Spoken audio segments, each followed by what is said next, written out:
موضوع الدرس فيه أحوال السعداء وكمال القدرة من الله تبارك وتعالى.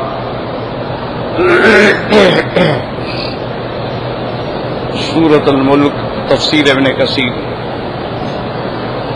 الحمد لله رب العالمين والصلاة والسلام على أشرف الأنبياء وسيد المرسلين سيدنا محمد وعلى آله وأصحابه أجمعين. اللهم صل على سيدنا محمد وعلى آل سيدنا محمد كما صليت على إبراهيم وعلى آل إبراهيم في العالمين إنك حميد مجيد.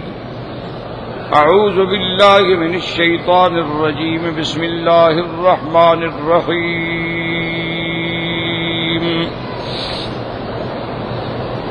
إن الذين يخشون ربهم بالغيب لهم مغفرة وأجر كبير. وأسروا قولكم أو اجهروا به إنه عليم بذات الصدور. ألا يعلم من خلق وهو اللطيف الخبير. هو الذي جعل لكم الأرض ذلولا فامشوا في مناكبها وكلوا من رزقه وإليه النشور. اللہ تبارک و تعالی نے کلام مقدس کی ان آیات میں ارشاد فرمایا ہے، ان الذین یخشون ربهم بالغیب، جو اپنے رب سے چھپے ہوئے بھی ڈرتے ہیں.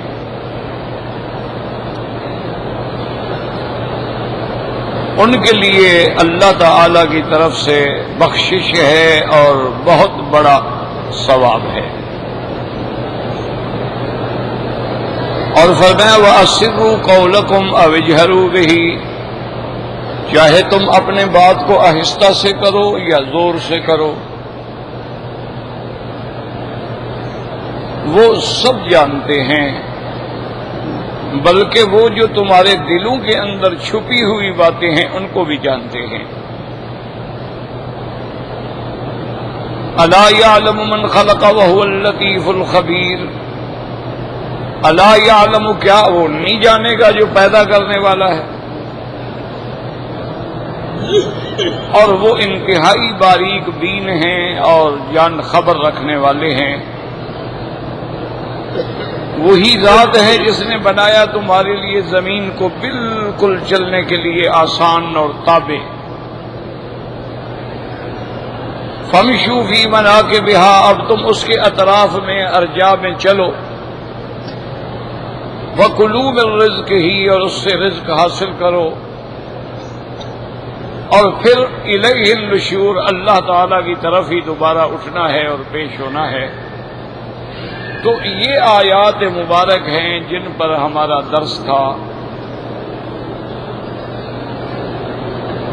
مومن کی صفت ہی یہ ہوتی ہے کہ وہ ہر حال میں اپنے رب سے ڈرتے ہیں. لفظ یخافون بھی آیا ہے قرآن پاک میں، اور لفظ یخشون بھی آیا ہے قرآن پاک میں. لفظ خوف بھی آیا ہے اور لفظ خشیت بھی آیا ہے.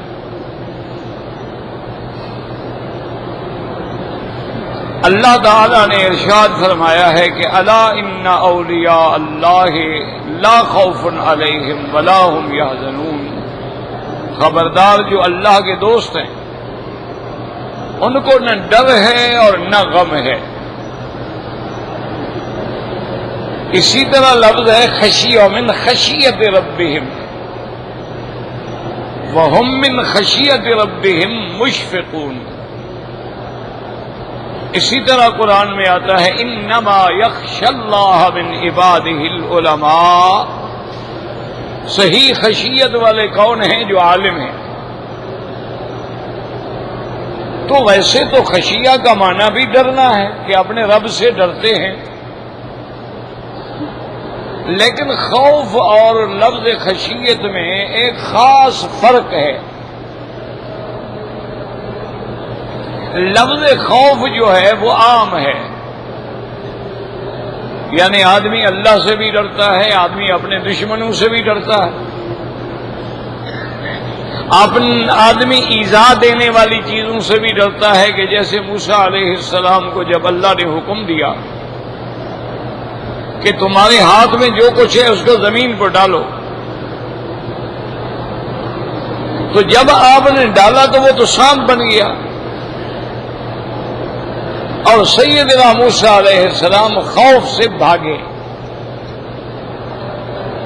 تو اللہ نے حکم فرمایا کہ آپ خوف نہ کریں، خذھا ولا تخف، اس کو پکڑو اور ڈرو نہیں. تو لفظ خوف جو ہے، اب خوف سانپ سے بھی ہے، خوف اپنے دشمنوں سے بھی ہوتا ہے، لیکن خشیت کا معنی ہی ایک عظیم معنی ہے کہ اللہ سے ڈرنا اس لحاظ سے کہ اس کی عظمت کا دل میں خیال ہے، یعنی اللہ کی عظمت مستحضر ہے. جیسے صحیح حدیث مبارک میں آتا ہے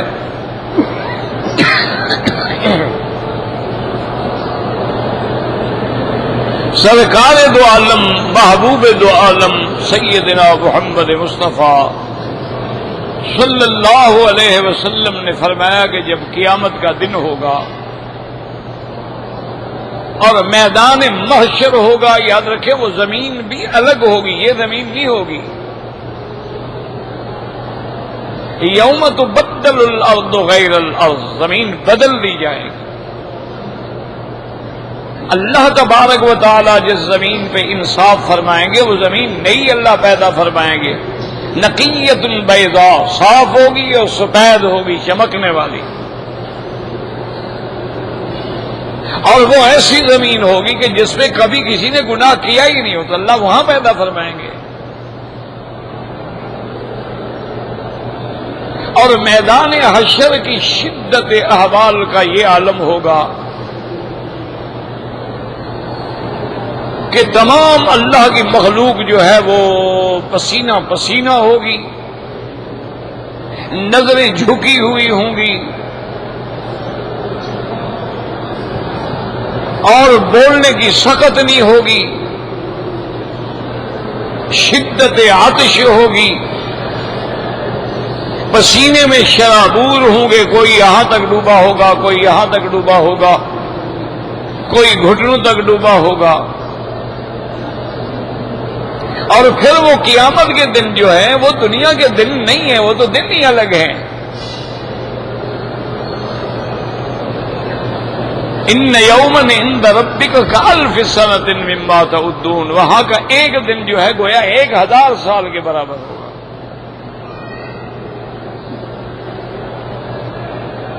ایک گنتی تمہاری ہے، ایک حساب تمہارا ہے، ایک وہ حساب ہے جو قیامت میں وہ دن جس کی نسبت اللہ نے اپنی طرف فرمائی ہے 1000 سال کے برابر.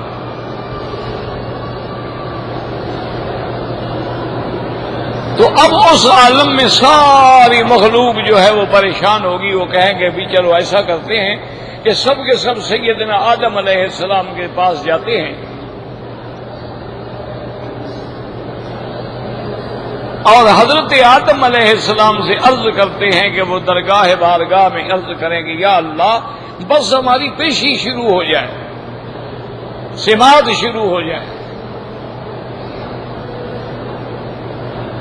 جب وہ آئیں گے سیدنا آدم علیہ السلام کے پاس اور کہیں گے انت ابو البشر، تم تمام مخلوق انسان کے آپ باپ ہو، تم سے اللہ نے انسانیت کی ابتدا فرمائی ہے، تمہیں سب کا اللہ تبارک و تعالی نے اصل بنایا ہے. کلکم بنو آدم و آدم من تراب، حضور نے فرمایا تم سب آدم کی اولاد ہو اور آدم کو اللہ نے مٹی سے پیدا کیا ہے.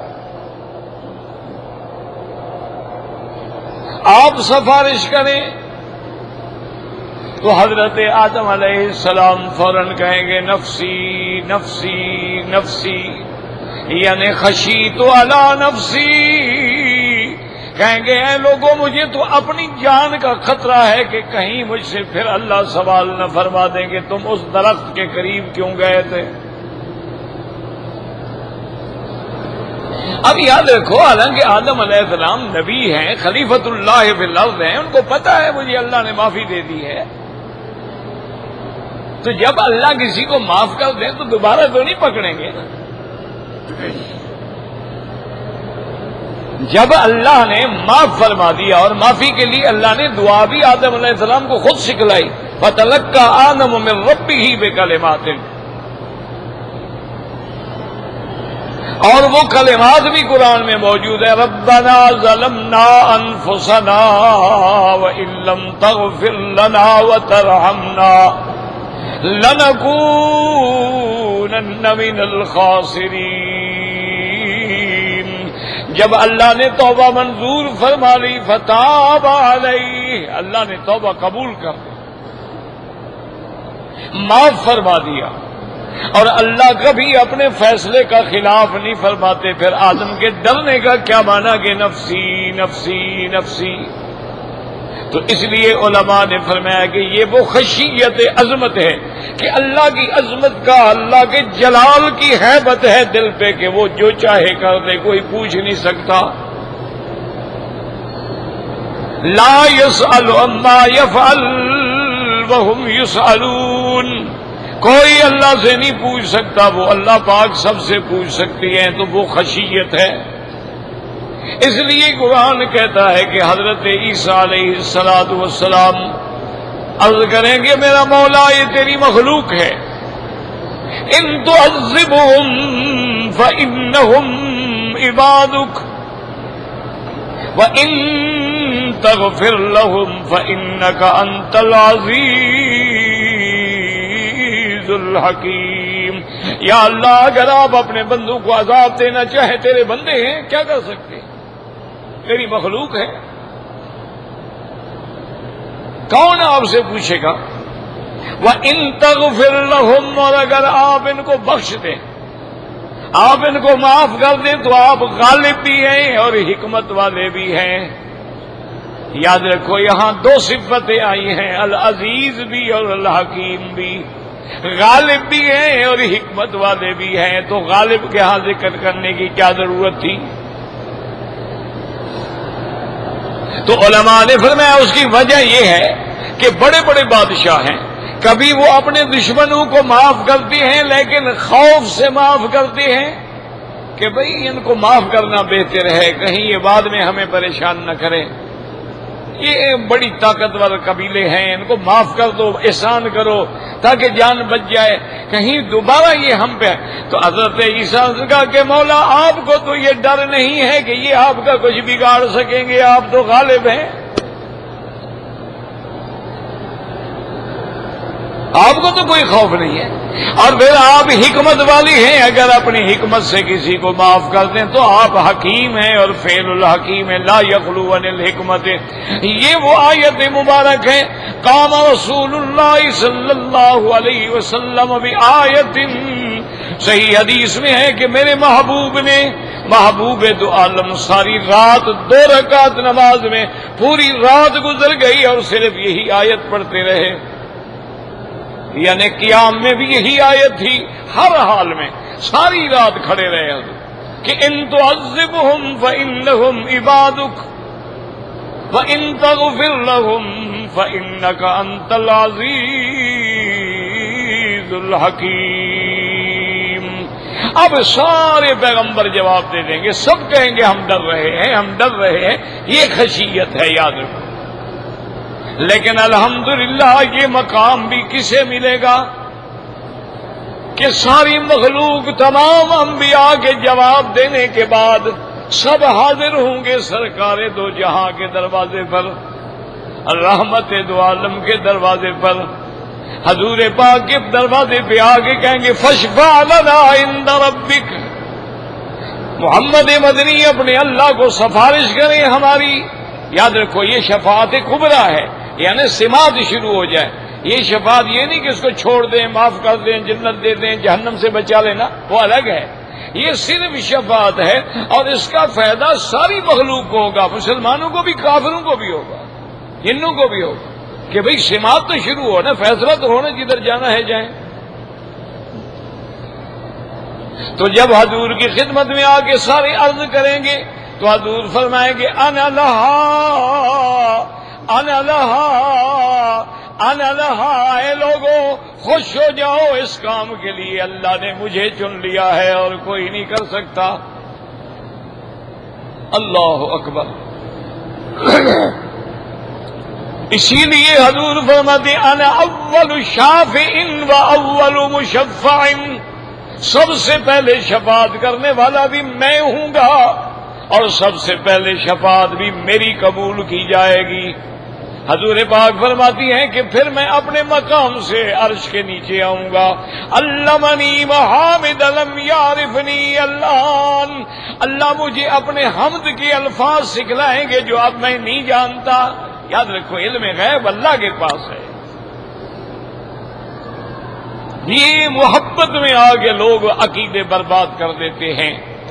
اخبار غیب الگ چیز ہے، انباء غیب الگ چیز ہے، اطلاع غیب الگ چیز ہے، علم غیب خاصہ خدا ہے. قرآن نے فیصلہ کر دیا ہے هو اللہ الذی لا الہ الا هو عالم الغیب والشہادۃ هو الرحمن الرحیم. اور اللہ نے فرما دیا میرا مدنی اعلان کر دو قل لا یعلم من فی السماوات والارض الغیب الا اللہ، اعلان کر دو کہ آسمانوں زمینوں میں کوئی نہیں جو علم غیب رکھتا ہو ماں سوائے اللہ کے. اس لیے حضور فرماتے ہیں کہ مجھے اللہ حمد کے الفاظ، حمد کے کلمات سکھلائیں گے جو میں اب نہیں جانتا. فرماتے ہیں ثم اخر ساجدا، پھر میں اللہ کے دروازے پہ سجدے میں عرش کے نیچے گر جاؤں گا اور شفاعت کی درخواست کروں گا. یاد رکھو شفاعت برحق ہے، شفاعت انبیاء، شفاعت خاتم الانبیاء کا منکر کافر ہے، یاد رکھو. لیکن شفاعت قہری نہیں ہے، جیسے ہمارے بعض لوگ غلط عقیدوں میں مبتلا ہو گئے اور یہ حضور جس کو چاہے چھڑا لینا. یہ تو شفاعت قہری ہے نا کہ جی ان کا کہنا تو خدا ٹال ہی نہیں سکتا، پھر تو خدا محتاج ہو گیا، خدا خدا ہی نہ رہا. شفاعت برحق ہے، بلکہ سب سے زیادہ شفاعت میرے مدنی محمد مصطفیٰ فرمائیں گے. یہ تو شفاعت کبریٰ ہے نا. جب آپ سجدے میں ہوں گے تو حکم ہوگا ارفع راسک سل تعطیٰ، میرا مدنی اب سر اٹھا لو، سر اٹھا لو اور مانگو آپ کیا سوال کرتے ہیں. یاد رکھو شفاعت برحق ہے لیکن اللہ کے اذن کے بعد. اللہ نے قرآن میں صاف فرما دیا. روز آیت الکرسی پڑھتے ہو پھر بھی عقیدے میں شرک کی جھول ہو تو بڑی بدقسمتی ہے کہ کیا ہو گیا بھائی. پھر اس کو روزانہ آپ کی کوئی مصیبت بن جاتی ہے، کیا کرے آدمی. انا للہ و انا الیہ. آج ہی نہیں، ان کو بھی تو سمجھانا چاہیے نا، دیکھنا چاہیے نا. اگر وہ نکالا ہو تو اب کیسے وہ کام کر رہا ہے. تو اب یاد رکھیں گے شفاعت برحق ہے. اس لیے حضور فرماتے انا اشفع و اشفع و اشفع، کہ میں شفاعت کروں گا، میں پھر شفاعت کروں گا، میں پھر شفاعت کروں گا. اور اللہ تبارک و تعالی آخر مجھ سے فرمائیں گے کہ هل رضیت یا محمد صلی اللہ علیہ وسلم، کہ حضور اب آپ راضی ہو گئے. تو حضور فرماتے ہیں میں عرض کروں گا رضیت ربی، رضیت ربی، کیونکہ اللہ کا وعدہ تھا نا وَلَسَوْفَ يُعْتِيكَ رَبُّكَ فَتَرْضَىٰ، میرا مدنی ہم آپ کو اتنا دیں گے کہ آپ کو راضی کر دیں. تو اللہ فرمائیں گے هل رضیت یا محمد، هل رضیت یا محمد. حضور عرض کریں گے رضیت ربی، رضیت ربی، میرا رب میں راضی ہوں، لیکن میری درخواست باقی ہے. ابھی بھی جہنم میں کچھ لوگ پڑے ہیں جن کے دل کے اندر مثقال ذرۃ، ذرے کے برابر ایمان ہے. تو اللہ تبارک و تعالیٰ فرمائیں گے کہ میرا مدنی آپ کی شفاعت سے ہم نے کتنی مخلوق کو آزاد کر دیا ہے، اب جو باقی ہیں ان کو میری رحمت پہ چھوڑ دو، میں اپنی رحمت سے نکال دوں گا۔ دعا کریں اللہ ہمیں بھی شفاعت نصیب فرما دے، اللہ ہمیں بھی حضور کی محبت نصیب فرمائے اور موت کلمہ شہادت پہ نصیب فرمائے اور قیامت میں سرکار دو عالم کی شفاعت نصیب فرمائے اور آپ کے ہاتھوں سے حوض کوثر پہ جام کوثر نصیب فرمائے۔ یاد رکھیں حضور سب کی شفاعت کریں گے، ہم جیسے گناہگاروں کی بھی کریں گے۔ آپ نے فرمایا شفاعتی لأہل الکبائر من امتی، میری امت میں سے کبیرہ گناہوں میں جو مبتلا ہیں میں ان کی بھی شفاعت کروں گا۔ لیکن یاد رکھو اہل بدعت جنہوں نے دین میں نئے نئے مسائل گھڑے ہیں ان کی حضور شفاعت نہیں کریں گے۔ صحیح حدیث میں آتا ہے کچھ لوگ آ رہے ہوں گے، فرشتے دھکے دیں گے، حضور فرمائیں گے چھوڑ دو، آنے دو میری امتی ہیں۔ بعض روایات میں ہے کہ میرے جاننے صحابی ہیں، یعنی دوست ہیں، کلمہ پڑھنے والے ہیں، اور اس کے بعد فرشتے کہیں گے میرے یا محمد انک لا تدری ما احدثوا بعدک، آپ کو علم نہیں کہ آپ کے بعد انہوں نے دین اسلام کو بگاڑ ڈالا، دین میں نئی نئی چیزیں پیدا کی ہیں۔ حضور فرمائیں کہ سحقا لہم، اگر یہ دین میں بدعات و احداث کرنے والے ہیں تو لے جاؤ ان کو، ان کی میں سفارش نہیں کرتا ہوں۔ تو اس لیے یاد رکھیں کہ یہ ہے خشیت کہ اللہ کی عظمت کا ڈر ہے، یعنی اب انبیاء معصوم ہیں، انبیاء مغفور ہیں، اللہ ان کو بخش چکے ہیں، اللہ ان کو شان، لیکن پھر بھی ڈر ہے۔ تو اس لیے اللہ نے فرمایا ان الذین یخشون ربهم بالغیب، تنہائی ہے، گناہ کا موقع ہے لیکن رب سے ڈر گیا ہے، ان کے لیے بخشش بھی ہے اور بہت بڑا ثواب بھی ہے۔ اور آگے فرمایا کہ دو، ایک ہے تو سر، ایک ہے جہر، آہستہ کہنا یا زور سے کہنا۔ اس لیے اللہ نے نمازیں سری بھی بنائی ہیں، جہری بھی بنائی ہیں، تاکہ لوگوں کو پتہ لگے اگر تم سری نماز پڑھو تو میں جانتا ہوں، اگر جہری پڑھو تو میں جانتا ہوں، اگر تم آہستہ ذکر کرو تو میں جانتا ہوں، اگر زور سے ذکر کرو تو میں جانتا ہوں۔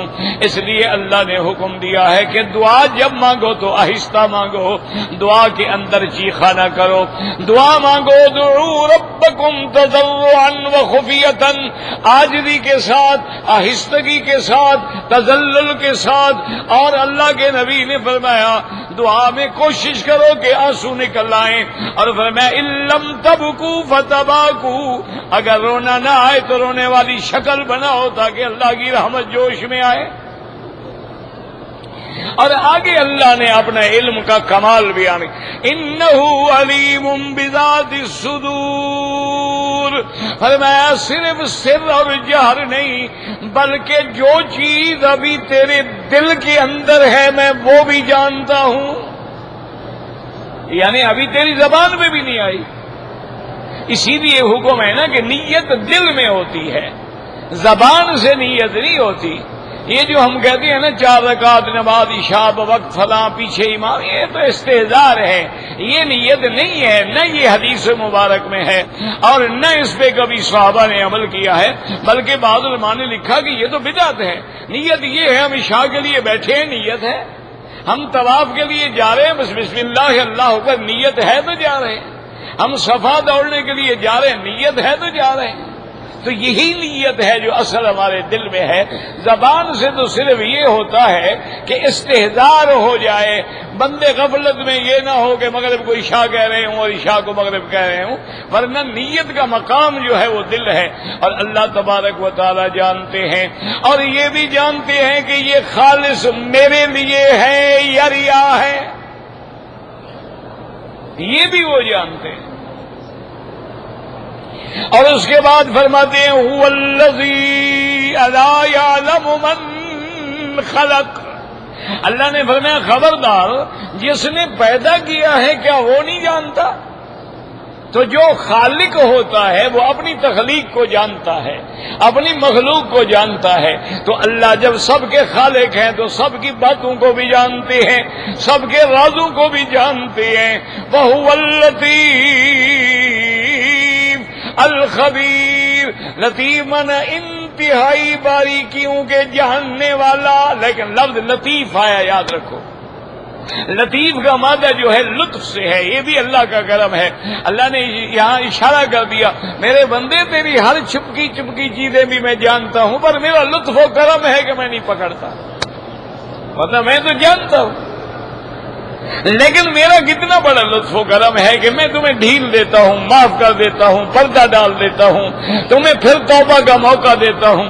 وَهُوَ اللَّطِيفُ الْخَبِيرُ، اور آگے اللہ فرماتی ہے یا هُوَ الَّذِي جَعَلَ لَكُمُ الْأَرْضَ، یاد رکھو قرآن نے آسمانوں اور زمینوں کا بڑا ذکر کیا، سارے قرآن میں نظر ڈالیں، ان فی خلق السماوات والارض هو الذی خلق لکم ما فی الارض جميعا له ما فی السماوات وما فی الارض له ملک السماوات والارض للہ ما فی السماوات وما فی الارض۔ اور اللہ تبارک و تعالی نے کئی مقام پہ ذکر فرمایا، والسماء بنیناها بأید وإنا لموسعون والارض فرشناها، ہم نے آسمانوں کو بنایا اپنے ہاتھوں سے، ہم نے زمین کو بچھایا، اور کہیں فرماتی الذی جعل لکم الارض فراشا، اور کہیں فرماتی الم نجعل الارض مہادا والجبال اوتادا۔ تو زمین کا بڑا ذکر ہے اور آسمانوں کا بڑا ذکر ہے۔ اس کی وجہ کیا ہے کہ آدمی آسمانوں کی چھت کے نیچے رہتا ہے اور زمین کے اوپر رہتا ہے، تو اگر نیچے نظر ڈالے تو زمین نظر آئے گی، اوپر نظر ڈالے تو آسمان نظر آئیں گے۔ اللہ فرمائے جب ان دو چیزوں پہ نظر ڈالتے ہو تو تمہیں میری قدرت، میرا علم، میرا کمال، میری الوہیت، میری ربوبیت، میری خالقیت سمجھ نہیں آتی؟ کس نے یہ زمین بچھائی ہے؟ کون ہے جو دعویٰ کرے کہ میں نے آسمان بنائے ہیں؟ کون ہے جو دعویٰ کرے کہ میں نے یہ زمین کا ٹکڑا پیدا کیا ہے؟ اس لیے ہمیشہ یاد رکھیں قرآن ایسی مثال دیتا ہے جو ہمارے دلوں میں اتر جائے۔ اس لیے اللہ نے قرآن میں مخاطب کیا عربوں کو، افلا ينظرون الى الابل کیف خلقت، کیا تم اونٹ کی طرف نہیں دیکھتے ہو اللہ نے کیسا جانور بنا دیا ہے؟ اس کی حیت دیکھو، اس کی ٹانگیں دیکھو، اس کا قد دیکھو، اس کی گردن دیکھو، اس کا صبر دیکھو، اس کی قوت دیکھو، برداشت دیکھو کہ 15 دن بھی پانی نہ ملے تو زندہ رہ سکتا ہے، اور پھر دیکھو گرمی ہے، سردی ہے، ریت ہے، پہاڑ ہے، وہ چل رہا ہے۔ سفینۃ البر ہے تمہارا، جیسے کشتیاں سمندروں میں بوجھ اٹھاتی ہیں، یہ صحراؤں میں بوجھ اٹھا کے چل رہا ہے۔ اچھا اگر اللہ فرماتے کیا تم نے ہاتھی تو عرب نہیں جانتے تھے کہ ہاتھی کیا بلا ہے؟ اگر اللہ کسی ایسے جانور کا ذکر کرتے جو عرب والوں نے کبھی دیکھا ہی نہ ہو تو کیسی عبرت پکڑ؟ اس لیے اس چیز کی مثال دی جس کو عرب جانتے تھے۔ اور یاد رکھیں علماء نے لکھا ہے کہ جب آدمی صحرا میں چلتا ہے، اونٹ کے ساتھ چل رہا ہے، نیچے نظر ڈالے تو زمین ہے، سامنے نظر ڈالے تو پہاڑ ہیں، اور جس سواری پہ نظر ڈالے تو اونٹ ہے، اوپر نظر ڈالے تو آسمان ہے۔ اللہ فرماتے اب بھی تم نے مجھے نہیں پہچانا؟ افلا ينظرون الى الابل كيف خلقت والى السماء كيف رفعت والى الجبال كيف نصبت والى الارض كيف سطحت فذکر فانما انت مذکر۔ یاد رکھیں یہاں بھی اللہ نے فرمایا هو الذی جعل لکم الارض، وہ ذات جس نے زمین کو تمہارے لیے مسخر کر دیا ہے، مسخر کر دیا ہے کہ زمین پہ تم گھر بناؤ، زمین میں تم کنویں کھودو، زمین میں تم کاشت کرو، زمین میں ہل چلاؤ۔ زمین تو کبھی نہیں چیختی۔ اللہ فرماتے ہیں میرے بندے غور کرو، میری زمین پہ رہتے ہو اور میرے آسمان کے نیچے رہتے ہو، اور پھر میری ذات کے ساتھ شرک کرتے ہو، میری ذات کے ساتھ غیر اللہ کو شریک بناتے ہو، پھر سوچ لو کہ تم کہاں جاؤ گے۔ اس لیے ہمیشہ یاد رکھیں کہ اللہ ایک روایت آتی ہے کتب متقدمہ میں کہ اللہ فرماتے ہیں کہ یا ابن آدم من لم یرضا برضائی ولم یقضا بقضائی فلیطلب ربا سوائی، جو میری رضا پہ راضی نہ ہو، جو میری قضا پہ راضی نہ ہو، اس کو کہو میرے سوا کوئی اور رب ڈھونڈے نکل جائے میری زمین سے۔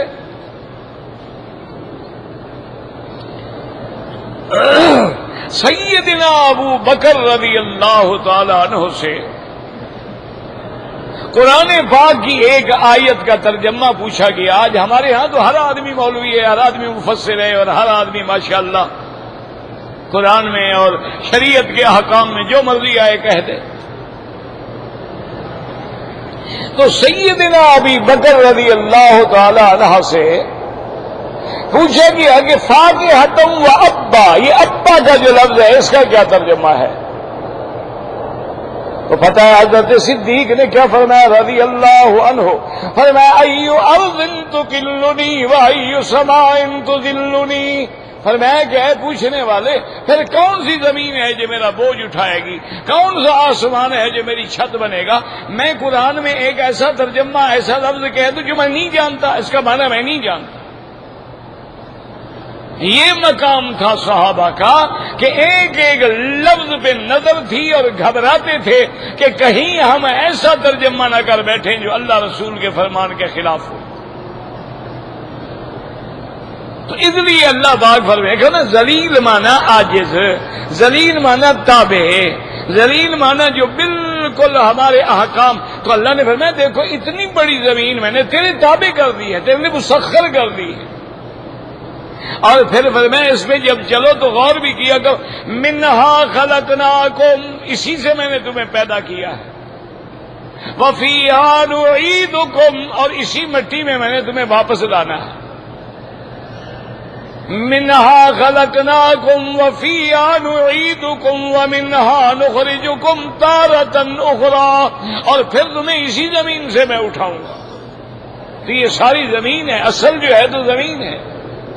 اور یہ بھی یاد رکھ لیں کہ جیسے آسمان سات ہیں اسی طرح زمینیں بھی سات ہیں۔ وَمِنَ الْأَرْضِ مِثْلَهُنَّ، اللہ نے فرما دیا آسمان سات اور زمینیں جو ہے وہ بھی سات ہیں۔ هُوَ الَّذِي جَعَلَ لَكُمُ الْأَرْضَ ذَلُولًا فَامْشُوا فِي مَنَاكِبِهَا۔ چلو تم مناکب مانا یاد رکھو اونچے اونچے مقام، بعد نے کہا پہاڑ، بعد نے کہا راستے۔ جیسے یہ منکب ہے نا، کندھا ہے نا آدمی کا اونچا ہوتا ہے، تو اللہ نے اس میں تمہارے لیے جیسے دوسری جگہ فرماتے ہیں فجاجا وسبلا، تمہارے لیے ہم نے راستے بنائے ہیں زمینوں میں۔ اللہ نے فرمایا اس میں چلو پھرو، وَكُلُوا مِن رِزْقِهِ، اور اللہ جو زمین سے تمہیں رزق دے اس سے فائدہ اٹھاؤ، اس سے کھاؤ پیو۔ اس لیے علماء نے لکھا کہ رزق کے لیے محنت کرنا جو ہے یہ شریعت کا حکم ہے، یہ توکل کے خلاف نہیں ہے۔ توکل کا معنی یہ ہوتا ہے کہ آدمی جو ہے وہ اونٹ کا گھٹنا بھی باندھے اور اللہ پہ توکل بھی کرے، اسباب پر عمل بھی کرو اور توکل اللہ پہ کرو۔ دوا کرو لیکن شفا اللہ دے گا، اسباب پر عمل کرو لیکن برکتیں اللہ دے گا، زمین میں کاشت کرو لیکن فصل پکا کے رزق اللہ ہمیں دے گا۔ تو اس لیے ہمیشہ توکل جو ہے وہ اسباب کے مخالف نہیں ہوتا، بلکہ اسباب کو چھوڑ دینا جو ہے وہ اللہ کی نعمتوں کو چھوڑ دینا ہے۔ اس لیے اللہ پاک فرماتے ہیں هو الذی جعل لکم الارض ذلولا فامشوا فی مناکبها وکلوا من رزقہ، اور ساتھ یہ بھی یہ نہ کرو کہ کھانے پینے میں مست، وإلیہ النشور، پھر تم نے اللہ کی دربار میں کھڑا ہونا ہے اور وہاں جا کر پھر تمہارا حساب ہونا ہے۔ یاد رکھو ایک بعض خاص لوگ ہوتے ہیں اللہ کے جو اسباب کے علاوہ ان کا مقام توکل ہوتا ہے، وہ ہر کسی کا نہیں ہوتا، ورنہ حضور پاک نے خود تجارت فرمائی ہے، حضور صلی اللہ علیہ وسلم نے خود محنت فرمائی ہے کہ امت کو سبق دینا تھا۔ لیکن بعض بندے جیسے سیدنا ابی ذر تھے رضی اللہ تعالی عنہ، فقراء صحابہ میں تھے، ان کا اتنا اللہ پہ توکل تھا کہ جو چیز آج ملی اس کو ختم کرو، وہ کل کے لیے رکھنے کے مخالف تھے۔ وہ کہتے تھے اگر کل کا دن نصیب ہوگا تو رزق بھی اللہ دے گا۔ تو اس لیے ایک حدیث میں یہ بھی آتا ہے کہ اگر آپ اللہ پہ حقیقت توکل کریں تو دیکھو جیسے پرندے اپنے گھونسلوں سے صبح کو خالی پیٹ جاتے ہیں، واپسی میں پیٹ بھر کے آ جاتے ہیں، ان کو بھی تو اللہ رزق دے رہا ہے، ان کو بھی تو اللہ تبارک و تعالی معیشت مہیا فرما رہے ہیں۔ تو یاد رکھیں یہ سب اللہ کی نعمتیں ہیں، اور اللہ کی نعمتوں پر ہمیں ہر حال میں شکر کرنا ہے۔ اللہ توفیق شکر عطا فرمائے۔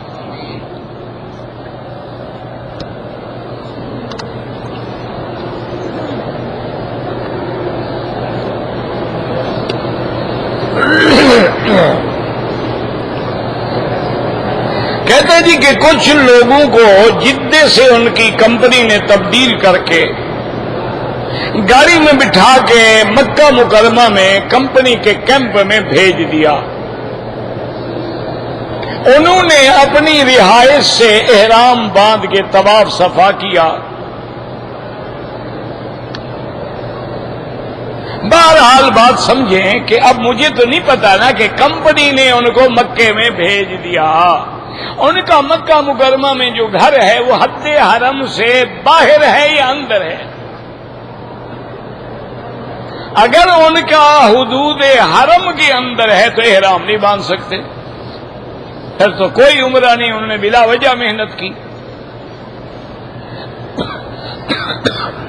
اور اگر کمپنی نے مثلا نوریہ میں ہے، وہ حد حرم کے باہر ہے، ایسے مقام پہ کمپنی نے گھر دیا ہے کہ وہ حد حرم سے یوں سمجھ لیں مسجد عائشہ حد حرم ہے، ادھر سے آپ جائیں تو جعرانہ بڑا عمرہ جو ہے وہاں حد حرم ہے، ادھر سے آپ جائیں تو عرفات سے پہلے حد حرم ہے۔ تو اگر آپ حد حرم کے باہر ہیں اور وہاں سے احرام باندھ کے عمرہ کیا ہے تو بالکل ٹھیک ہے، اور اگر آپ حرم کے اندر ہیں تو پھر عمرہ نہیں ہوتا ہے۔ اگر حرم کے اندر عمرہ ہوتا تو سرکار دو جہاں سیدہ عائشہ کو یہ حکم نہ دیتے کہ تنعیم جا کے احرام باندھو، آپ حرم میں موجود تھے، آپ معابدہ میں بیٹھے ہوئے تھے، آپ فرماتے جا کے احرام باندھو عمرہ کر لو، لیکن حکم دیا کہ بھائی کے ساتھ جاؤ اور وہاں سے نیت کر کے آؤ۔ تو اس سے معلوم ہوا کہ عمرے کے لیے حد حرم کے باہر جانا ضروری ہے۔ اور ایک موٹی بات یاد رکھو، ہر حج ہو یا عمرہ ہو اس میں دونوں چیزیں ہوتی ہیں، حرم بھی ہو اور ہل بھی ہو۔ اب حج کا احرام ہم مکے سے باندھیں گے لیکن عرفات جائیں گے تو عرفات ہل آ گیا، اسی طرح عمرے کا جب ہم احرام باندھیں گے باہر سے باندھ کے پھر حرم آ کے عمرہ کریں گے۔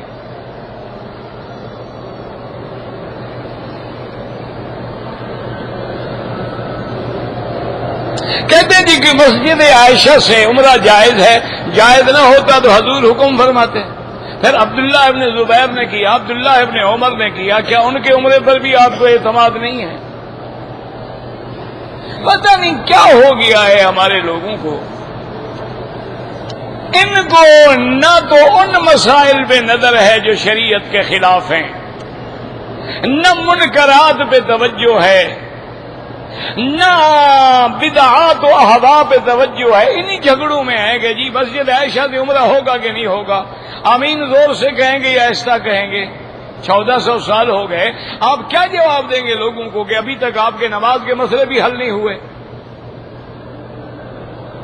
یہ کیا بات ہے؟ اللہ کے بندے، آپ نے عمرہ نہیں کرنا نہ کرو، لیکن اس بحث میں پڑھنا، ہاں حضور فرما دیتے کہ عائشہ تم جا کے تنعیم سے احرام باندھ کے عمرہ کرو، اور یہ عمرہ صرف تیرے لیے ہے، تیرے بعد کسی کے لیے نہیں ہے، تو بات ختم ہو جاتی۔ اس لیے بعض علماء فرماتے ہیں کہ اگر کسی کا عمرہ نہیں ہوا یا کوئی عورت حیض میں رہ گئی تو وہ عمرہ کر سکتی ہے. لیکن امام ابو حنیفہ اور امام شافعی رحمت اللہ علیہ کے نزدیک بالکل بغیر کسی اختلاف کے عمرہ جائز ہے. بلکہ امام شافعی فرماتے ہیں کہ جعرانہ سے جو بڑا عمرہ ہے وہ افضل ہے. امام ابو حنیفہ فرماتے ہیں مسجد عائشہ میں عمرہ افضل ہے. وجہ کیا ہے؟ وہ فرماتے ہیں کہ جعرانہ سے امام شافعی کی دلیل یہ ہے، وہ فرماتے ہیں کہ حضور پاک نے خود عمرہ کیا ہے تو لہذا، اور امام ابو حنیفہ فرماتے ہیں وہ فعل رسول ہے. فعل رسول اور قول رسول میں فرق ہے. جہاں قولی حدیث ہوگی وہ افضل ہے. فعل تو اتفاق ہے، اگر حضور جعرانہ میں نہ ہوتے تو عمرہ نہ کرتے. لیکن یہاں تو حکم ہے حضور کا، اور ساری شریعت تو قول کا نام ہے. یہ وہی رفع یدین کرے جو کرتے ہیں ان کی بھی نماز ٹھیک ہے، نہیں کرتے ان کی بھی ٹھیک ہے. کوئی فرض واجب کا مسئلہ نہیں ہے.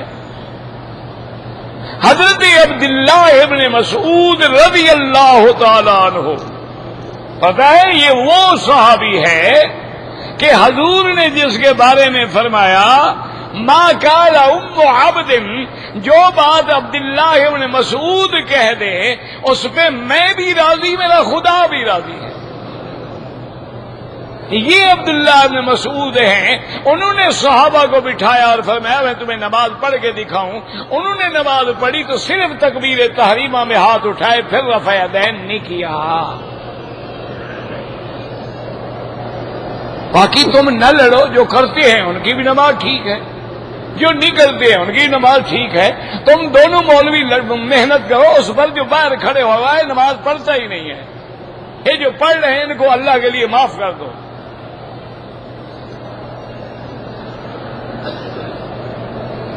کہتے جی کہ ریاض الجنہ میں عصر کی نماز کے نفل، عصر کی نماز کے تو کوئی نفل نہیں ہوتے.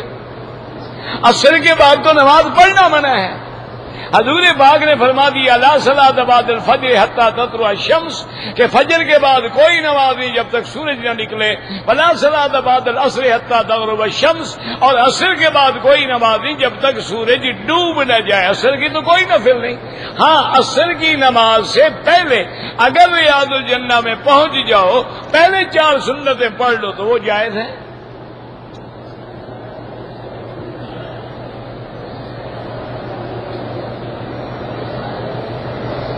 کہتے جی کہ میں نے آپ کی تقریر میں ایک دفعہ سنا تھا کہ آب زمزم جو ہے گم ہو گیا تھا. وہ کیسے گم ہو گیا تھا؟ اگر آپ تاریخ مکہ اٹھا کے پڑھ لے تو تکلیف نہ ہوتی آپ کو. اللہ کے بندے، پہلے جو بارشیں آتی تھی نا، پہاڑوں سے جو پانی گرتا تھا وہ اسی حرم سے گزرتا تھا. ہمیں خود یاد ہے 1973 میں جب یہاں سیلاب آیا تھا، یہ جہاں پنکھے ہیں نا یہاں تک پانی پہنچ گیا تھا. اتنا اونچا پانی آ گیا. کعبۃ اللہ کا آدھے سے زیادہ دروازہ ڈوبا ہوا تھا اور لوگ تیر کے طواف کرتے تھے. وہ جب پانی آتا تھا اتنی زور سے آتا تھا کہ آگے جو چیزیں تھیں ان کو بہا کے لے جاتا تھا. یہ تو موجودہ حکومت نے، اللہ ان کو جزائے خیر دے، انہوں نے بڑے بڑے دنیا کے جو ماہرین تھے ان کو بلایا. اب انہوں نے تقسیم کیا ہے کہ عرفات کا پانی جو گرے تو اس کو باہر یوں نکالو، اور جبل نور سے گرے تو یوں نکالو، اور فلاں پہاڑ سے نکلے تو یوں نکالو، تاکہ حرم میں پانی نہ آئے. ورنہ حرم جو ہے نا یہ ایسے ہے، وادی میں ہے. سب سے نیچے والی جگہ جو ہے یہ حرم ہے، اور اوپر والا حصہ جو ہے وہ جنت المعلا ہے، اور نیچے والا حصہ جو ہے وہ محلہ مسفلہ ہے. مسفلہ مانا اسفل، نیچے والا حصہ مسیال. تو وہ جب سیل آئی نا جی تو سارا پانی بھر گیا. ہو تو کنواں بھی ختم اور پانی بھی ختم. اور جہاں سے زمزم کے چشمے آ رہے تھے وہ راستوں پہ پتھر گر گئے، راستے بند. اور ایک بات یہاں یہ بھی یاد رکھو کہ یہ زمزم جو ہے نا، جہاں زمزم کا کنواں ہے وہاں چشمہ نہیں ہے. یہ زمزم کا چشمہ جو ہے کعبۃ اللہ کے نیچے سے جا رہا ہے، عین کعبے کے نیچے سے، ایسے جیسے پانی کی چادر بن کے جاتی ہے. اور ایک چشمہ جو ہے وہ جبل ابی قبیس کی طرف سے صفا والی طرف سے آ کے وہ بھی اسی جگہ جمع ہوتا ہے۔ تو اب جب پانی گم ہو گیا تو عبد المطلب نے حضور پاک کے دادا نے منت مانی کہ یا اللہ ہمیں زمزم مل جائے اور ملے بھی مجھے تو میں شکر میں اپنا ایک بیٹا جو ہے ذبح کروں گا۔ اس لیے حضور فرماتے تھے انا ابن الذبیحین، میں تو دو ذبیحوں کا بیٹا ہوں، میرا ابا اسماعیل بھی ذبیح ہے اور میرا ابا عبداللہ بھی ذبیح ہے۔ تو پھر اللہ نے مہربانی کی، بڑا لمبا واقعہ، بہرحال زمزم مل گیا۔ مسجد جن کی کیا اہمیت ہے، حضور پاک وہاں تشریف لے گئے، جنات حاضر ہوئے، آب زمزم سے وضو کر سکتے ہیں، بالکل کر سکتے ہیں اگر اور پانی نہ ملے۔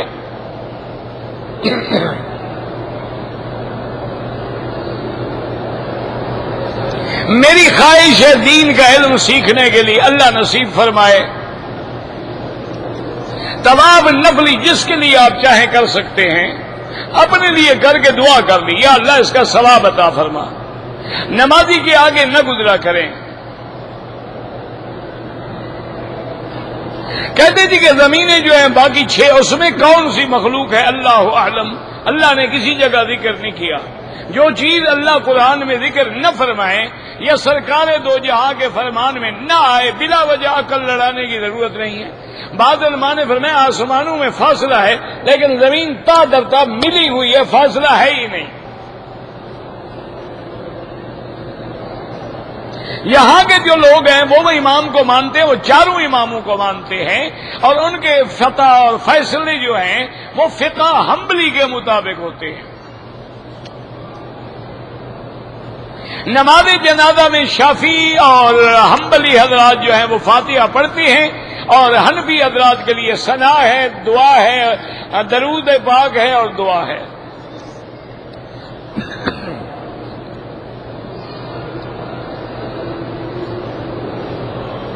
نفس مطمئنہ جو ہے ان کے لیے بھی حکم ہے، یا ایتھا النفس المطمئنہ ارجعی الی ربک راضیۃ، یہ رضی اللہ عنہ نہیں ہے، راضیۃ ہے۔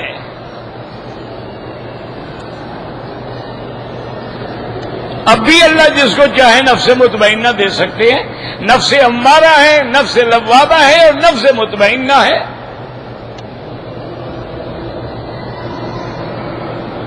میں نے دوسرا عمرہ کیا ہے اور سر نہیں منڈوایا، دم پڑ گئی۔ روضہ رسول پاک پہ جب ہم جائیں، اللہ سب کو نصیب فرمائے، سب سے پہلے اپنے گھر جائیں، مکان پہ جائیں، غسل کریں، اچھے کپڑے پہنے، خوشبو لگائیں، پھر ادب سے مسجد نبوی میں آئیں۔ جب مسجد نبی میں داخل ہوں تو پڑھیں بسم اللہ والصلاۃ والسلام علی رسول اللہ، اللہم اغفر لی ذنوبی وافتح لی ابواب رحمتک۔ پھر درود شریف پڑھتے پڑھتے آگے آ جائیں۔ اگر موقع مل جائے ریاض الجنہ میں تو آگے 2 رکعت نماز تحیۃ المسجد پڑھیں، کیونکہ اللہ کا حق جو ہے وہ مقدم ہے۔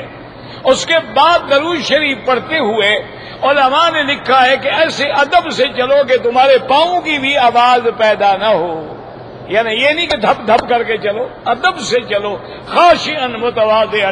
پھر سرکار دو جہاں کے معاجہ شریف میں کھڑے ہو کر الصلاۃ والسلام علیک یا رسول اللہ، الصلاۃ والسلام علیک یا حبیب اللہ، اور جو بھی آپ کو یاد ہے۔ پھر سیدنا ابی بکر، سیدنا عمر، اس کے بعد رخ قبلے کی طرف کر کے دعا اللہ سے مانگیں۔ صلاۃ و سلام نبی کا حق ہے، دعا اللہ کا حق ہے۔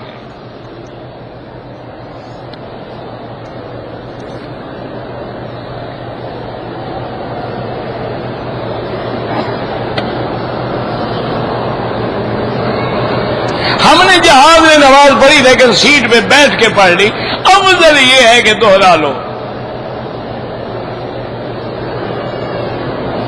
دعا سیدھی اللہ کا حکم ہے، ادعونی، مجھ سے مانگو۔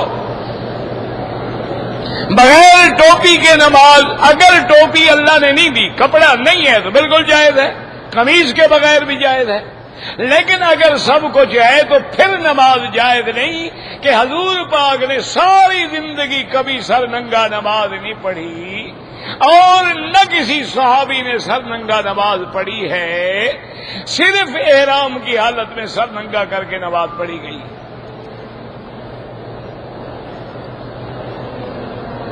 اگر چاندی 4.5 ماشے کی انگوٹھی پہننے بالکل جائز ہے،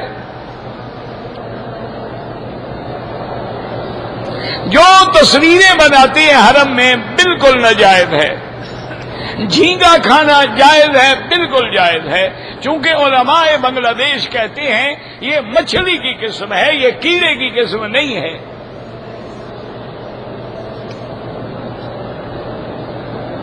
اگر عورت ایام حیض میں ہے، باہر میدان میں بیٹھ کے کعبہ دیکھ سکتی ہے، اندر نہیں آ سکتی۔ اگر ہم کسی قادیانی کے ساتھ کاروبار کریں، افضل یہ ہے کہ نہ کریں، کیونکہ وہ اسی طریقے سے پھنساتے ہیں لوگوں کو۔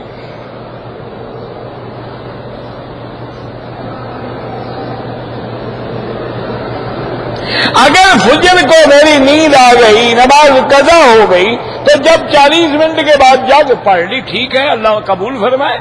سرکار دو جہاں سو گئے، فجر کی نماز آپ سفر میں تھے، حضرت بلال کو فرمایا کہ بلال خبردار بیٹھو جاگو اور اذان دینا۔ حضرت بلال جو ٹیک لگا کے بیٹھے اونٹ کے پلان سے، ان کو بھی نیند آ گئی، سرکار دو عالم کو بھی نیند آ گئی۔ سب سے پہلے حضور اٹھے جب سورج نکل آیا تھا، حضور پاک نے بلال کو بلایا کہ بلال یہ تم نے کیا کیا؟ اس نے کہا یا رسول اللہ ناراض نہ ہوں، اللہ اگر اپنے نبی کو سلا سکتا ہے تو بلال کی کیا طاقت ہے، میں بھی سو گیا۔ آپ نے فرمایا فخرجوا من هذا الوادی، اس وادی سے نکلو، ان بہا شیطان، اس وادی میں شیطان ہے جس کی وجہ سے ہماری نماز چلی گئی ہے۔ تو حضور اس وادی سے نکلے، پھر آپ نے قضا نماز پڑھی۔ اصل بات یاد رکھو، اللہ پاک چاہتے تو نبی کو جگا نہیں سکتے تھے۔ ہاں جی بھائی جبریل آ سکتا، حضور نماز پڑھا رہے تھے، جوتے میں مٹی لگی ہوئی، یعنی کوئی چیز لگی تھی، جبریل نے آ کے کہا حضور جوتا اتار دیں، جوتا آپ کا پاک نہیں ہے۔ تو جوتے کے بارے میں جبریل اتر سکتا ہے، فجر کی نماز کے بارے میں نہیں آ سکتا۔ اللہ چاہتے تھے حضور سو جائیں تاکہ امت سوئے، ان کو مسئلہ کون سمجھائے گا؟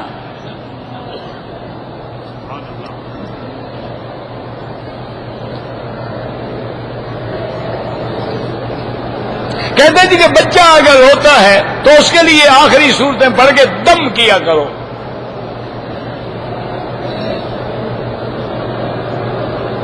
کہتے جی کہ بہت بڑے خوش نصیب ہیں وہ لوگ جن کے لیے خانہ کعبہ کا دروازہ کھلتا ہے، اور یار ان کے لیے تو کبھی کھلتا ہے، ہمارے لیے تو 24 گھنٹے کھلا ہوا ہے، جب چاہو حتیم میں جا کے نماز پڑھ لو، یہ کعبے کے اندر کا حصہ ہے۔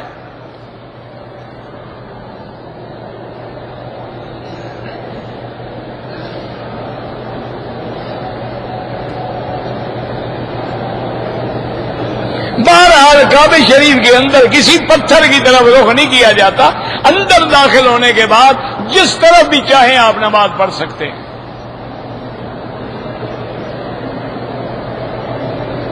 اگر ایک آدمی پہ دم پڑ گیا ہے، استطاعت بھی ہے، دم ادا کرے، استطاعت نہ ہو تو پھر روزے رکھے۔ دبئی سے احرام باندھا ہے، لیکن بھول کے چادر جو تھی سر پہ رکھ لی، کچھ نہیں ہوتا ہے۔ اگر ہم گھر میں نماز پڑھیں گے، سنت بھی پڑھیں گے، فرض بھی پڑھیں گے، نفل بھی پڑھیں گے، یہ کیا مانا ہے؟ حرم میں نیکی 1 کا لاکھ لکھا جاتا ہے، لیکن گناہ 1 کا 1 ہوتا ہے۔ قسطوں میں گاڑی لینا جائز ہے، بالکل جائز ہے۔ اگر عقیق کا پتھر ہاتھ میں پہنے، کوئی پتھر پہنے، جائز ہے۔ میں نکاح خان ہوں، میں نے ایک حاملہ عورت کا نکاح پڑھ دیا، ماشاءاللہ، تمہارے جیسے نکاح خان ہوں تو بیڑا غرق انشاءاللہ۔ کوئی نکاح شکاح نہیں، توبہ کرو۔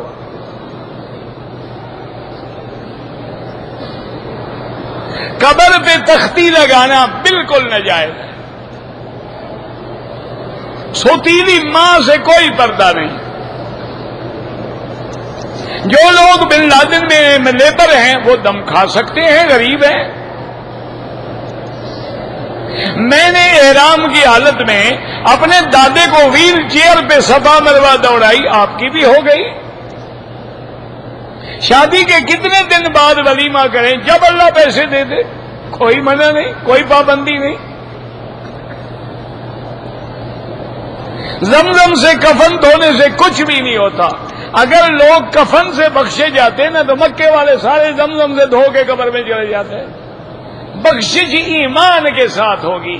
قبر روضۃ من ریاض الجنت او حفرۃ من حفر النیران۔ اللہ سب کی قبروں کو جنت بنا دے، اللہ ہر مسلمان کا ایمان پہ خاتمہ فرما دے، عالم اسلام کی حفاظت فرما دے، اللہ پاکستان کی حفاظت فرما دے، اللہ تمام مسلمان ہمارے جس ملک میں بھی ہیں ان کی جان مال آبرو عزت کی حفاظت فرما۔ ربنا آتنا فی الدنیا حسنۃ وفی الآخرۃ حسنۃ وقنا عذاب النار۔ صلی اللہ تعالی علی خیر خلقہ سیدنا محمد وعلی آلہ وصحبہ اجمعین۔ نہیں ہے کوئی